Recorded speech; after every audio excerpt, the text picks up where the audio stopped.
Welcome to the Control Engineering webcast, Plant Data and Connectivity, the Building Blocks for Industrial Transformation, sponsored by PTC. I'm your moderator, Mark Hosky, and I'm happy to join you today on behalf of Control Engineering and CFE Media and Technology.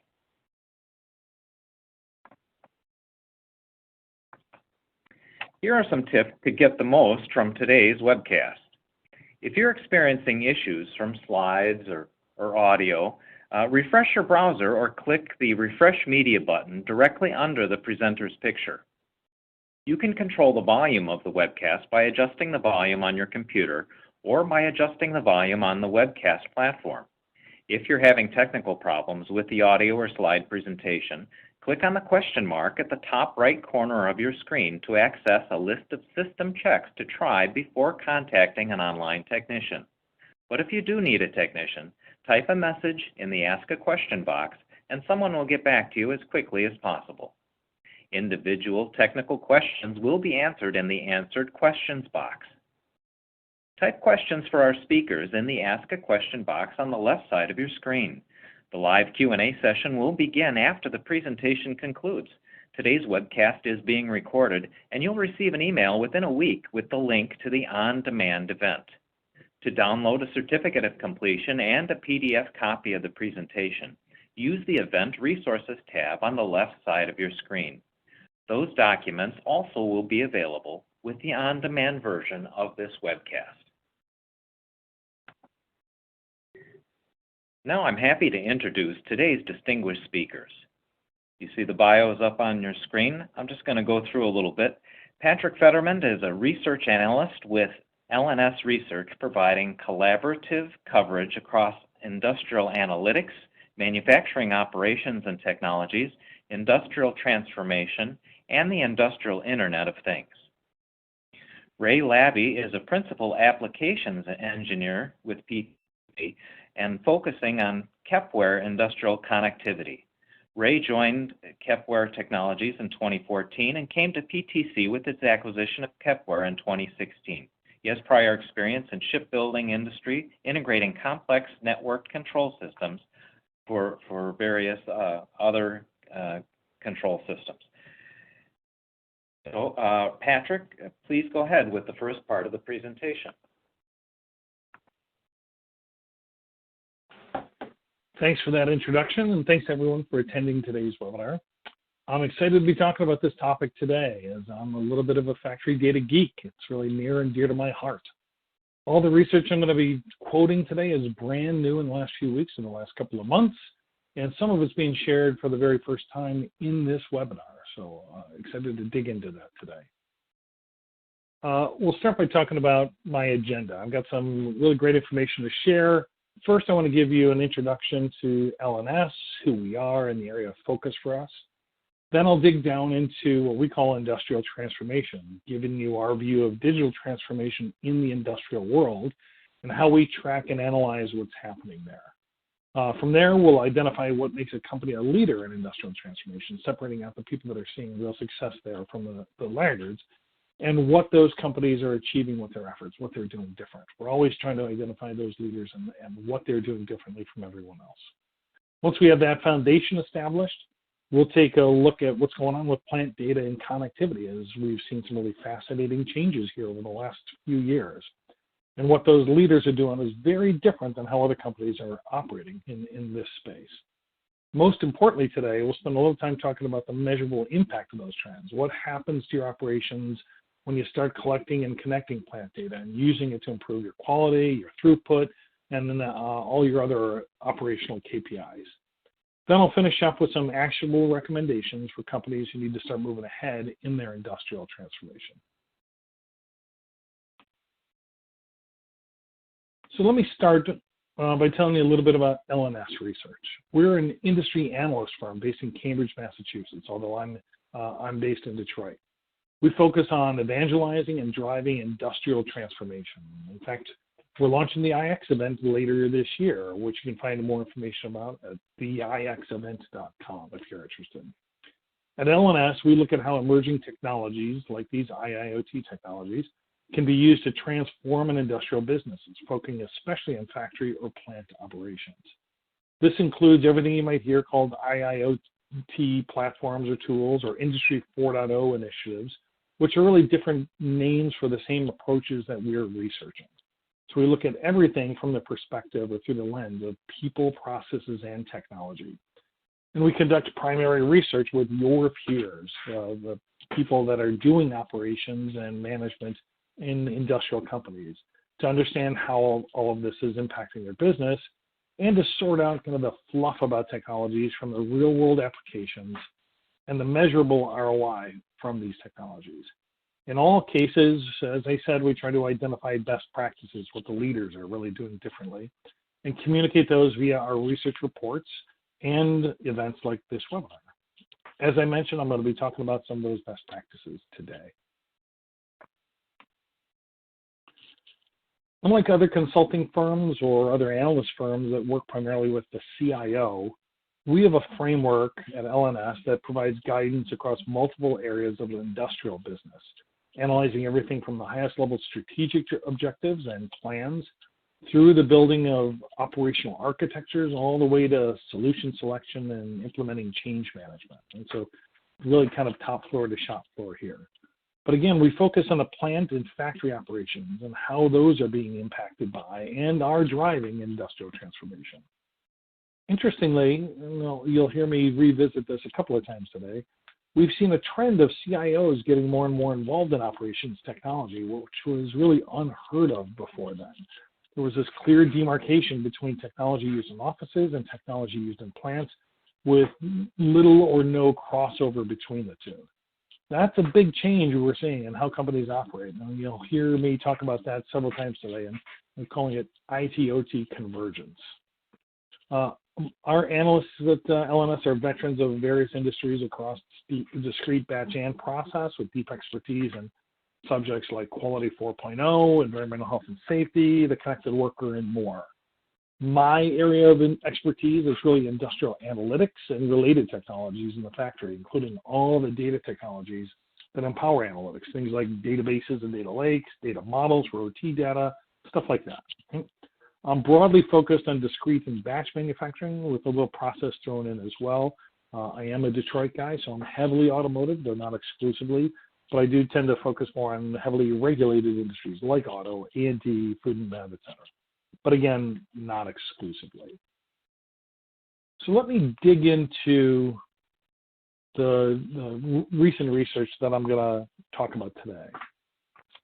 So the way we do this is we execute a series of these global surveys on the usage of industrial technologies and related topics, again, that people, process, and operations viewpoint. We usually have around 300 valid responses for any one of our surveys. This one's got 275. And by valid, I mean something very specific, right? We're talking to executives on the IT side and the operations side, on the manufacturing side, all the way to plant managers. So people that are responsible for operational technology and operations across the three primary industry segments, right? Process, batch, and discrete. We watch for trends across those multiple surveys, not just individual surveys. We ask some of the same questions around performance and KPIs in every survey. We look for trends across that. And we divide companies into leaders or high performers and followers based on those common operational KPIs or on other, based on other criteria. And then we look at, again, what the leaders are doing differently. That's the basis for what I'm going to talk to you about today. Brand new research that I just completed 2 weeks ago, and you're the first one to get a glimpse of those results. So first, let's talk about identifying the leaders. In our most recent survey, the one that this is based on, we asked companies to give us a snapshot of their big initiatives, right? How are their programs perceived within their organizations, whether they called it digital transformation, Industry 4.0, et cetera. We use that data they provided us to identify the companies who are reporting success already in their programs. That's 30% of companies reporting that they've been making progress and are seeing value from their programs. And we compare that data, their responses to the rest of the survey, with the companies who are reporting they're in the early stages and are not quite seeing value yet, and a small group, 15%, who are reporting that their programs are stuck in pilot phase without any progress. You may have heard this term in the industry called pilot purgatory. That is that 15%. And that has been consistent within a percentage point or two across the last few surveys we've done. We cross-reference those assessments against other kind of very concrete KPIs and other assessments to confirm their status, that they really are leaders and that they claim to be. And then we look for where they're seeing ROI, cost savings, or other advantages. Of course, we're most interested in the differences between leaders and followers. What are the leaders doing differently, and what are the traps that some of the followers or those stuck companies have fallen into? So let's kind of start with the foundation here. So again, this key finding, most of the, so you're seeing that the leaders are putting operational goals first and letting that technology drive the, letting leaders putting operational goals first and letting that drive the technology decisions instead of vice versa. So let me connect that up to the plant data and connectivity topic that we're talking about today. Most of the industrial transformation use cases that lead to big step change improvements need a digitally connected plant. This cannot be just a series of kind of ad hoc connections, one-offs that are done for a single purpose. There must be a real plan behind this, right? A digitally connected plant means both a robust operational architecture and an enterprise data model, deciding in advance what data you need, in what formats, for what applications, and what time frame. An architecture and data model like this requires a strategic vision for the plant and includes not only OT assets, sensors, and systems, but also often enterprise systems and data sources outside the plant. For example, data-driven prescriptive analytics is one of the key technologies used in industrial transformation. By leveraging this use case, right, for prescriptive analytics, manufacturers can predict asset maintenance and operational bottlenecks across multiple plants. But they can also gain insights from the analytics model to get instructions to prevent or resolve these issues. So we go one step further than just predicting to addressing those issues as well. But enabling this use case requires data transfer from the assets, sensors, from PLCs and other control systems driving those assets, maybe from SCADA servers controlling the PLC and HMI, maybe from the scheduling system, potentially even from the MES or ERP system to look for correlations or causations of the bottlenecks and to examine costs. All of this comes at a cost, but the first step is to build a plan to connect things. Our key finding here is that companies have already made this step. Those who have connected plant data and have started to combine it with corporate data have achieved a real competitive edge. They perform better across a pretty wide range of operational KPIs, but they're not just sitting on those advantages either. Once they get to a fully connected plant, they're able to envision entirely new ways to use that data. We've heard plant managers and other people say things like, I didn't know I could do that. I didn't know that the data to figure that out was available. And that's happening very rapidly. We've been saying for a while that we expect these advantages to compound over time, and we're really starting to see that happen for the leaders already. Earlier on, I mentioned ITOT Convergence. When we asked companies about this recently, we learned that it's happening more rapidly than we had thought, at least among the leaders. It wasn't too long ago, really, that operation guys would laugh when asked about IT guys. Those are the guys in charge of printers and servers, but they don't know anything about what's going on in the plant, right? I can't tell you how many times I heard that almost exact quote through the years. However, as the use of plant data grows, we're seeing IT starting to join in with the OT teams to bring both sets of expertise to bear on their challenges, on all the issues. To start leveraging the plant data, it really requires these two teams to work together. As you can see on this chart, more than half of the leaders are reporting that these organizations are already fully integrated, and they're working on both legacy and industrial transformation systems. Among the followers, however, it's only 29%. And if you look higher up to the middle, another 29% of followers are saying that they're still completely separate organizations. So as I mentioned earlier, we at LNS, we see a fully converged IT organization as one of the hallmarks of successful industrial transformation, and also as one of its enablers or drivers. More importantly, really, this convergence of IT and OT has led to these new use cases that I talked about earlier that can leverage the combination of plant data and corporate data for advanced analytics and other applications and use cases. Now, I talked about how early analytics or early IIoT use cases were asset focused, right, around predictive maintenance, and required connectivity only for those assets, really. That's all that was demanded. But today's newer kind of broader use cases are more focused on broader operations and processes. And thus, you can see they need connectivity not just with the assets, but they need connectivity, communications, and even interoperation among systems and assets across both the IT world and the OT world. Companies who are behind in this area are really at risk of falling even further behind their competitors from an operational point of view. Now, what we've seen in many cases is what we think of really as a recipe for disaster. This one finding up top, 45% of manufacturers don't even have a definite list of connections in the plant. They just don't know what's going on. And that's a recipe for disaster, right? Plant managers do understand the value of plant data and connectivity. However, we've seen this long history of ad hoc connectivity solutions. And those ad hoc decisions have created kind of long-term challenges. So let's take one hypothetical scenario, a typical plant, right? The plant manager needs to connect a couple of machines for a new project. So he gets together some control engineers, a plant manager, and a couple of technology people. They put their heads together to figure out exactly what machines and systems need to be connected and what protocols those machines support. They execute on it, and that's it. But many of these projects are really very limited in scope. They're trying to do one specific thing, solve one specific problem.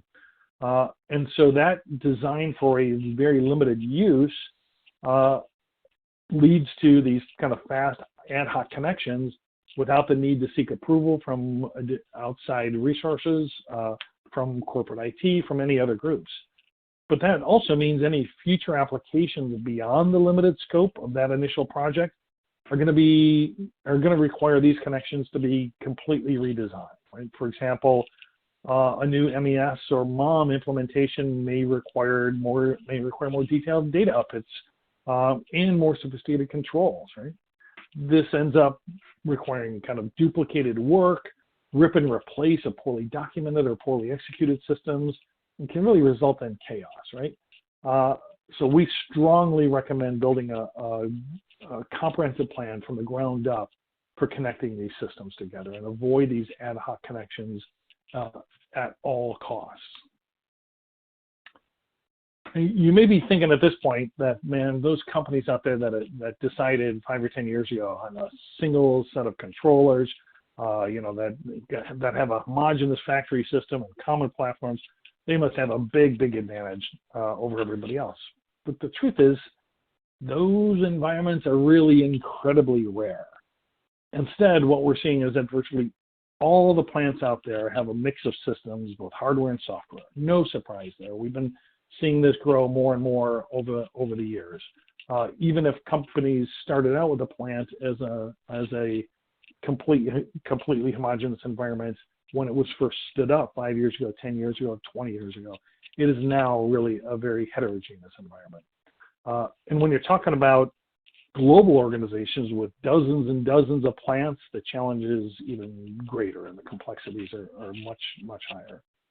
So both inside the plants and among technology vendors, we're seeing this realization has settled in, that companies need to embrace an ecosystem approach to connecting everything together. It's very difficult to say, I'm going with this one connection all the way through, or this one protocol all the way through.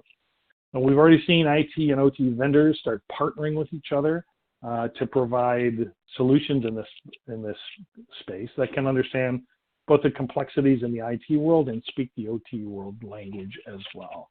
And we see that as a very positive step forward in the industry. Now, a majority of the bigger companies that we've talked to out there today, they employ a structured framework for their manufacturing systems based on the kind of older ISA 95 enterprise architecture. This architecture enables a pretty structured transfer of data across 5 different levels, right? And you see them numbered here in the chart. And that made it easier to query results from these old centralized databases and data warehouses.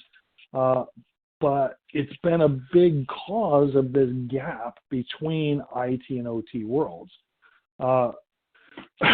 And companies have been using this whole structured architecture approach for corporate planning, but operational stuff for daily production, and there's a disconnection between the two. So now newer technologies like the cloud and edge computing and IIoT gateways are disrupting this structured framework. And now we're seeing data transfer and processing in several different places. For example, edge devices can perform pretty simple computations right at the asset level, right on the factory floor, right next to the machine, for example. And that can reduce latency and enable real-time insights into performance. And when you're talking about predictive maintenance in particular, that real-time notification makes a big, big difference.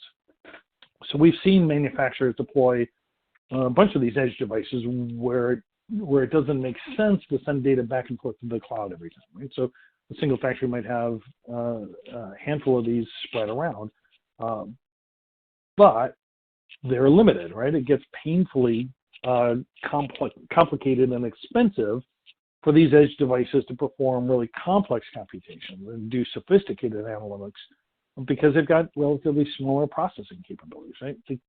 They generally can't capture and store much data either, so they're really focused on a near real-time processing. So using a combination of edge and cloud computing provides a powerful kind of 1-2 punch, right? So the real-time stuff and the more sophisticated complex modeling and analytics in the cloud.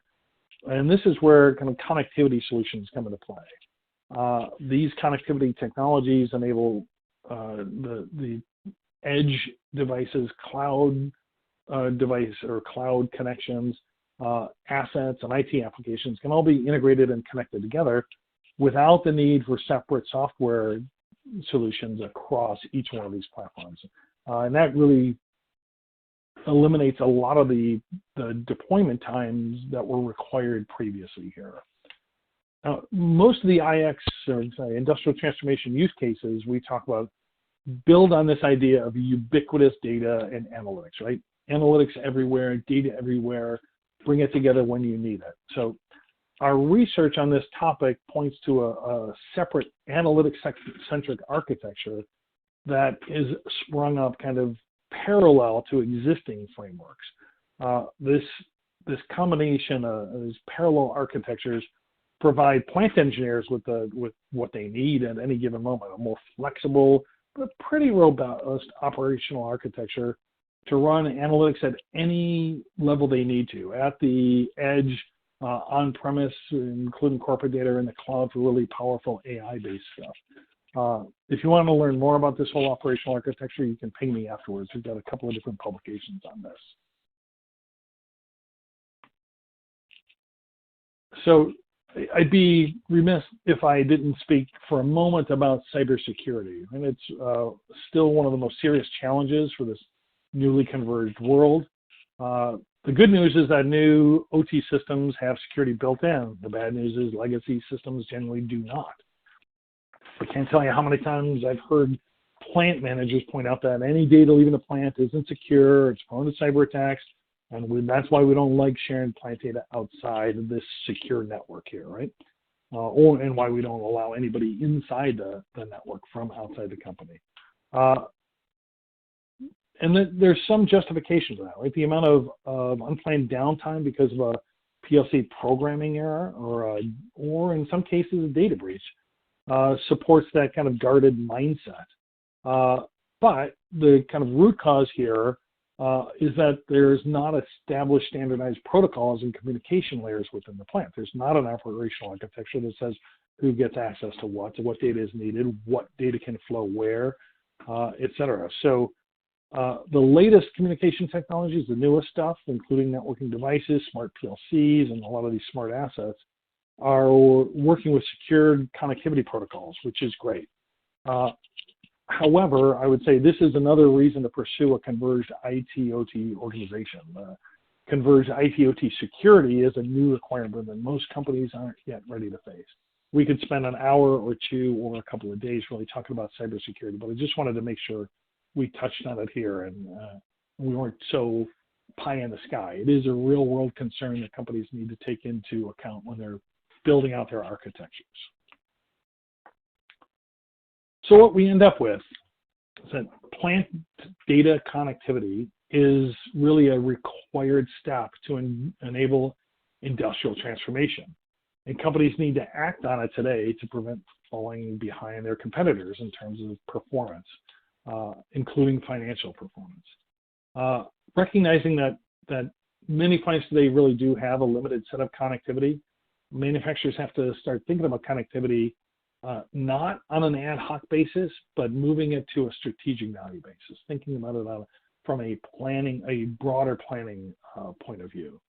And it really needs to be strategically connected to enable broader industrial transformation, to enable all those use cases across the whole operation.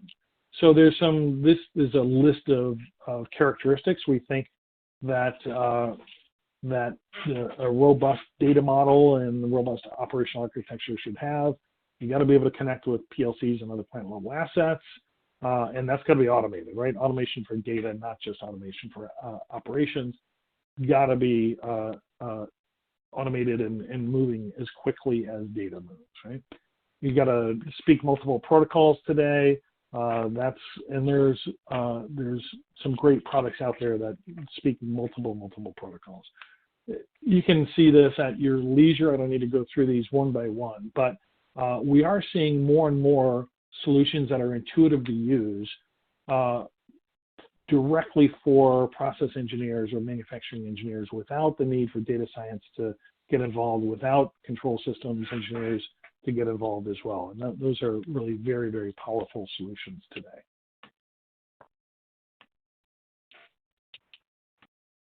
And finally, let me end up with my recommendations for users out there. So as we know, the IoT is a really transformation technology enabler that is fundamentally changing manufacturing operations, especially operations, via this ITOT Convergence, the analytics running on plant data, et cetera. There's a lot of big things that are happening now.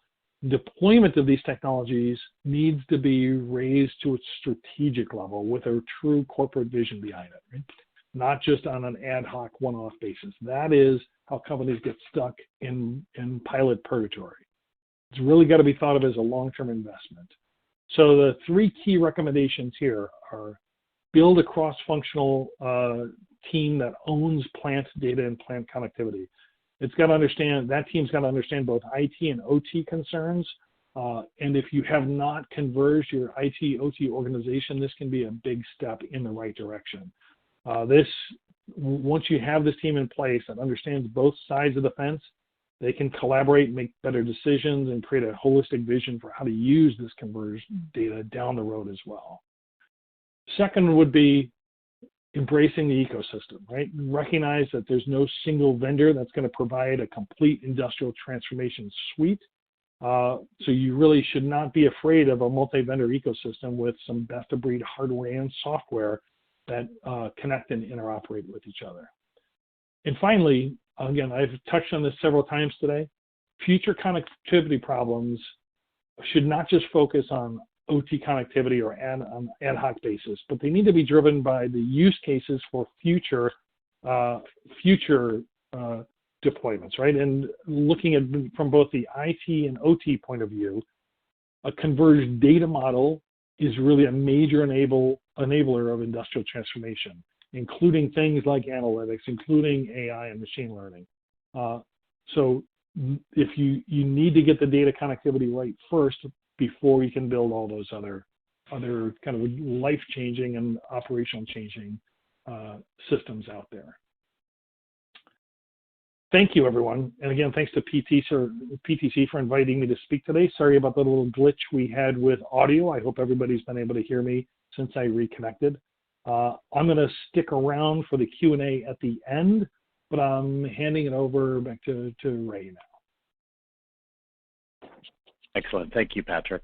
And good morning, good afternoon, good evening to everyone. My name is Ray Levy. I'm Principal Application Engineer at PTC, focusing on Kepware and working a lot with our strategic customers that are oftentimes looking at going on this industrial transformation journey. And I just want to take a couple minutes to talk about two customers that have started their own journey, discuss some of the challenges that they have, technical and business, and how KepServer EX has been able to enable them to move forward on their journey. So our first customer is a global leader in filtration components with operations in 15 to 20 different plants worldwide. Their products are used in a variety of different end user markets that include automotive air filters, for instance, or filtration components for food and beverage production as well. Now, while they've standardized at the enterprise level on a common MES, what they also have is a variety of the automation components that Patrick was sort of alluding to earlier, where they have large installations of a variety of different PLCs and devices, as well as in their industry specifically, a lot of injection molding machines to have a part of their manufacturing process.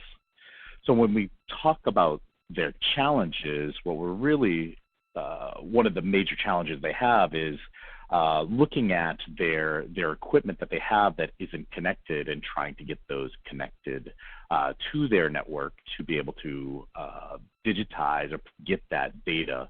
And their focus has been primarily around their injection molding machines, which uncommonly are very uncommon with being connected into your integrated MES systems.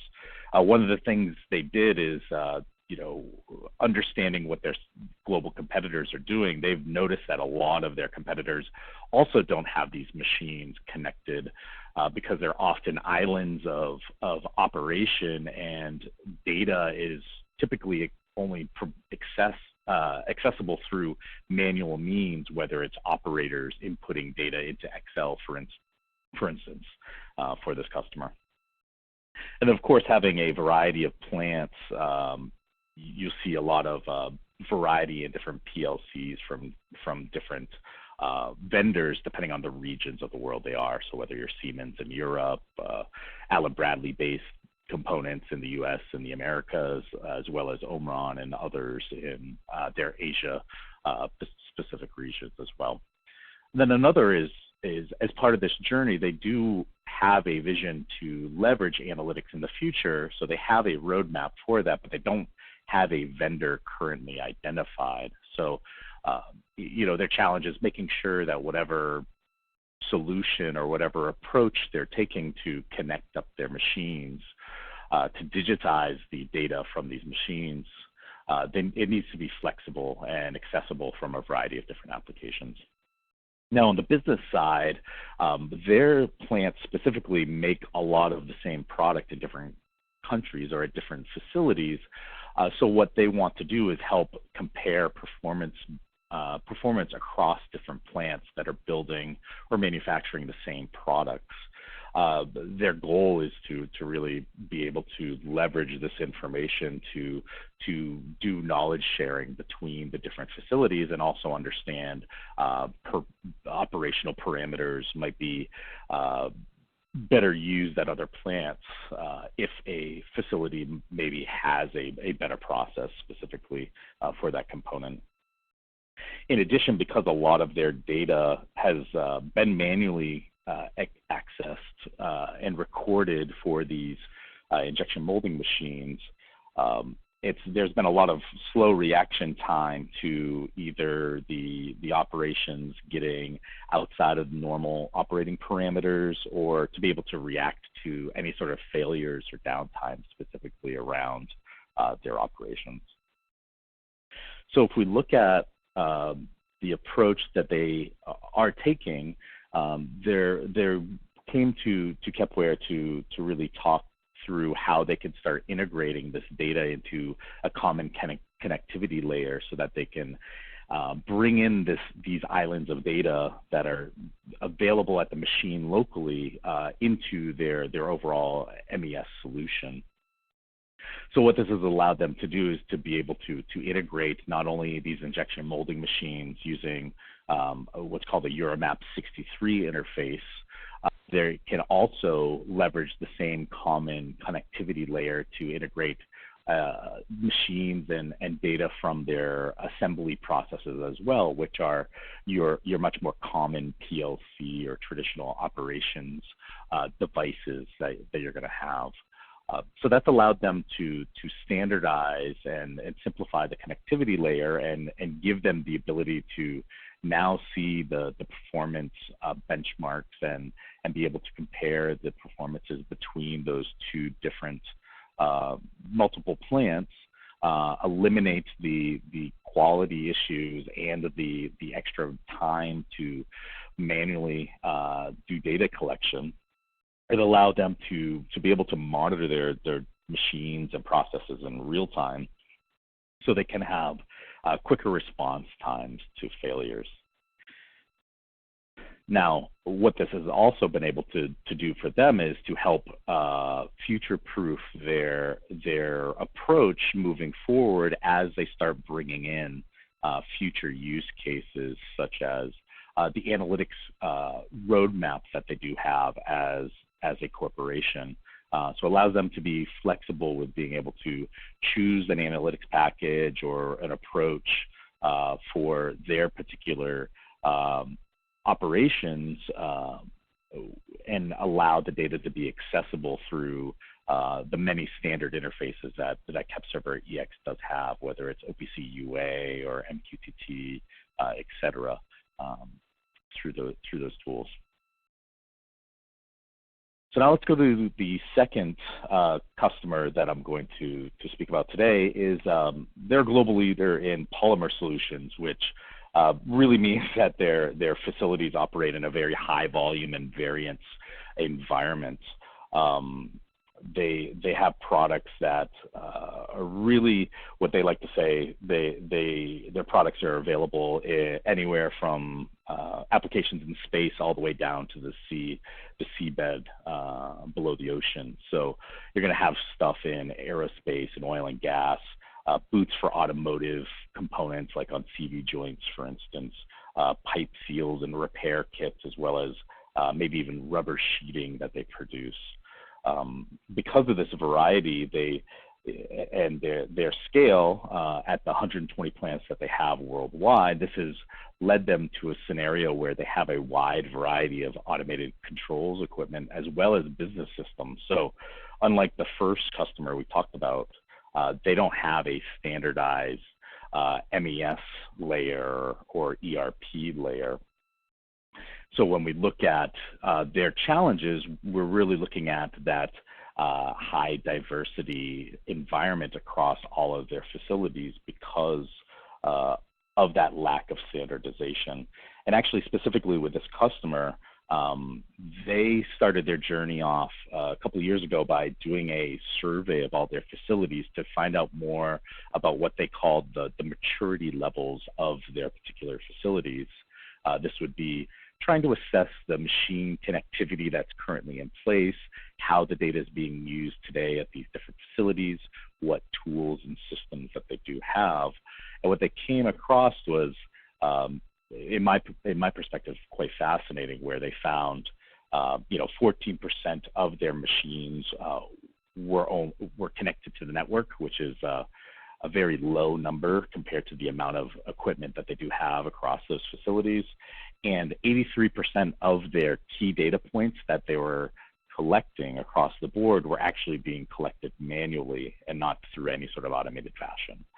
So you can imagine that this was a huge challenge, and you know, really puts a damper on them to be able to expand or implement any sort of improvements to their operations.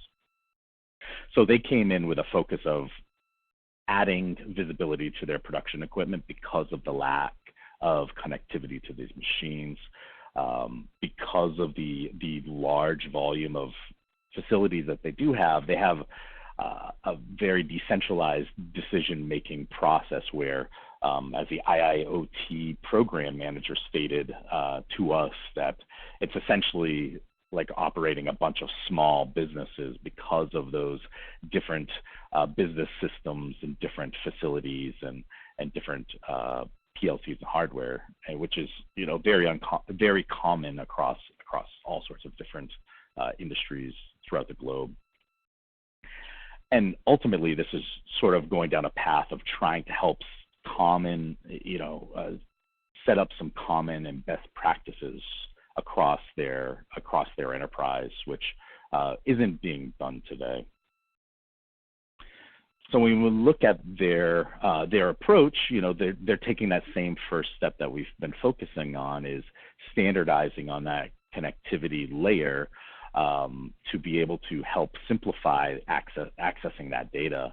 And one of their key focuses and benefits that they found out by leveraging KEP Server as a tool to standardize on the connectivity layer, it allows them to produce a reproducible pattern for any of their future projects or future roadmap, or as they're implementing this across their 120 different facilities.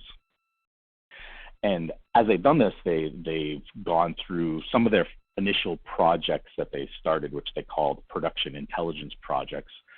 Their first projects were very simple and straightforward. It was around providing operator displays that didn't exist on the facility floor today, centralizing the OEE calculations and visibility so that there's standard metrics across their factories, as well as being able to provide machine status and production status globally across their different factories as well. So by taking these early initial steps, by simplifying the data collection with a standard connectivity layer, they've been able to see a couple of the things that came out from their results were yield improvements from scrap reduction due to just simple monitoring and simple analytics of their rubber production at a couple of facilities that they've implemented this in. Energy savings, just being able to monitor the actual energy usage for their machines. So they've been able to save money by reducing their energy usage profile. And then additionally, just from adding visibility to their process that they didn't have before, they've been able to gain what they call the sort of a deeper understanding of their processes and find influencing factors to their processes and how the efficiencies of that processes are influenced by things that they never would have picked up on previously.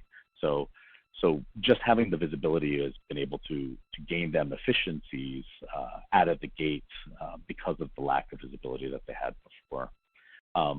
So I hope these are two, good use cases just to give you guys an idea of, starting off with getting connectivity to your machines or your systems is usually one of the first good steps on this industrial transformation journey. And there are a lot of benefits to standardizing that layer as much as possible to expand your future usage of that data, to be able to come up with architectures and a software stack that can be reproduced and used across multiple factories, and simplify the implementations going in the future as well. So I appreciate everybody for your time. At this point, I'll pass it off back to Mark for questions and answers. Great. Thanks, Patrick and Ray. very much for your presentations. We do have time for some questions. The audience may type their questions for the presenters in the Ask a Question box on the screen, and we'll get to as many as time allows. Questions that we don't get to today will be posted online at controleng.com with the archived version of this webcast. Please download a certificate of completion or a copy of the presentation by using the Event Resources tab on the left side of your screen. And now we'll get on to the Q&A. Let's see, Patrick, we're a mess of different systems in our factory, which is one of the topics you address. Different PLCs, different control systems. Given that, how do we even begin to tackle this task? Thanks, Mark. It's a great question and one that we hear a lot.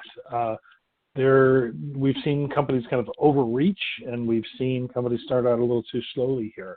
Our recommendation is generally to start with something a little bit boring, but really fundamental to what needs to get done, which is a kind of system-by-system assessment of capabilities, protocols supported, et cetera.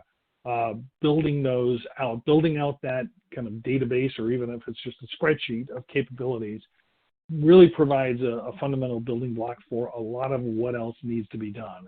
It's hard to make a decision on what protocols you want to use for communications unless you know, for example, the protocols that are supported out by the systems in your plant. So that's normally where we tell people to get started. And it's a humdrum and kind of boring project to do, but one that we strongly encourage people to get to. Great, Patrick. You also mentioned IT and OT convergence a few times. Are there best practices for how to bring those teams together? Yes. In fact, again, this is another area where we have seen companies kind of make a mess of it by just cramming everybody together under an executive, right, or a digital transformation executive. In fact, we recommend companies start a little smaller here, that they build a cross-functional team to begin with that has representatives from IT and OT to tackle a specific project and kind of incent them with the same goals. It could be the project I just talked about of building out your a database of your capabilities, or it could be the next level up, which is starting to define your enterprise data model. Once that team is working together and they start to see the expertise and benefits on both sides, then it's easier to make the next step and start converging the organizations more speedily. Great, thanks. Question for Ray. What should I be assessing to determine what hardware and software I need to connect to a machine? Oh, yeah, that's So whenever I'm working with customers, oftentimes they're looking at trying to make these connectivities possible, right? We're really the boots on the ground at this point. So what I always start off with just the basics of connectivity to the network. You know, is the asset or the PLC or the device connected to a network of some sort, whether it's an Ethernet-based network or a serial-based network? From there, we can usually talk about the options of being able to leverage maybe a software solution like Kepware to be able to pull in that data. Otherwise, if it's not already connected to a network, that's when you start going down the rabbit hole of what type of interfaces does that have, again, serial or Ethernet based. What does the facility or the locations have for networks already available?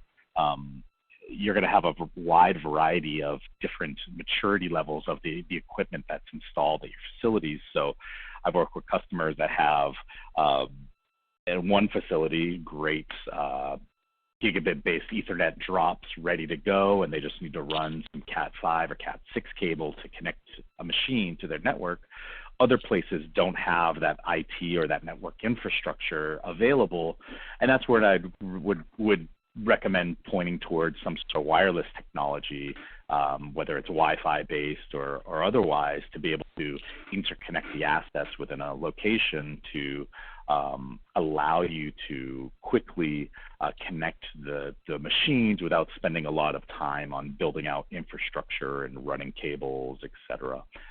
So those are a lot of the places to start when we're talking about just trying to connect machines or assets. And then otherwise it's diving into, what's the make and model of the PLC or device that you're working with, what sort of application protocol does it use, and sometimes you might need some hardware translation, but those are the types of topics I focus on when I'm working with customers. Yeah, I couldn't agree with you more there, right? It's something that we see people kind of, they see this kind of research and they assume, oh, we can't even get started there. We don't even have our machines connected together, right? So it is a more common scenario than most people think, that the connectivity alone, the fundamental kind of physical connectivity, hasn't happened yet in these plants. So focusing on kind of the nuts and bolts is a great place to start. And a good follow-on question to that, Ray, how can I monitor a machine or a system that has no automation or PLC? Yeah, so when customers I've seen go the full gamut of options, ultimately you need to digitize the data, and if you have non-smart or dumb machines, you have to sort of put your engineering hat and figure out ways to digitize that information. And I've had customers implement solutions with a Raspberry Pi and some sensors. I've had customers leverage, low-cost industrial PLCs from, every manufacturer has some sort of, low-cost solution that you could tie sensors to. One of the customers I worked with that's in the aerospace that has a lot of CNCs leveraged some lower cost micrologics devices and hooked up some sensors that use serial Modbus interfaces on them, so they could put temperature and vibration and sensors on these cooling auxiliary systems for their CNC setups. And it's a fairly low cost.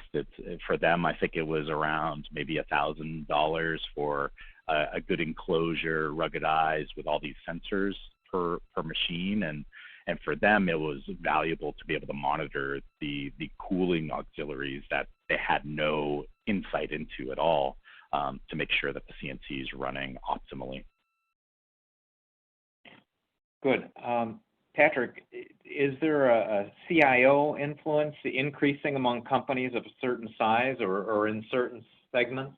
Do you think IT is having more or less influence?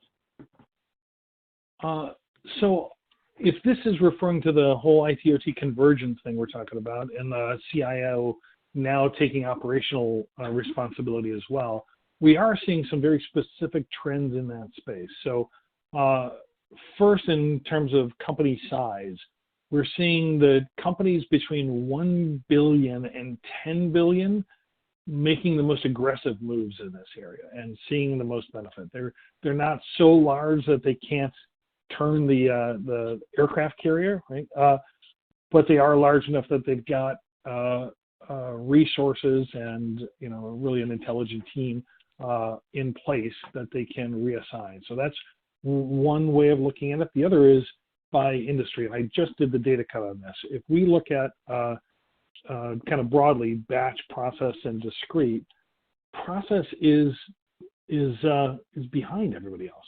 So discrete and batch, although batch is a much smaller sample, are further ahead in terms of ITOT convergence than process industries. It's interesting to us because the process industries are so good at using data and have been for a long time in terms of simulation modeling, and yet their CIOs really do stay very separate from the operations side of the world. I think that trend is going to change in the next year or two, specifically in process industries, but that's where we are today. Great. And one more question just to wrap up, and then we'll hit the rest of them offline. What are the most important issues for sources just starting out in this area?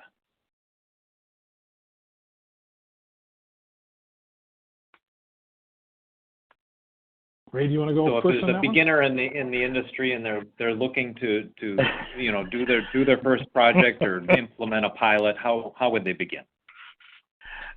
Yeah, if you want to start off, Patrick, I don't mind.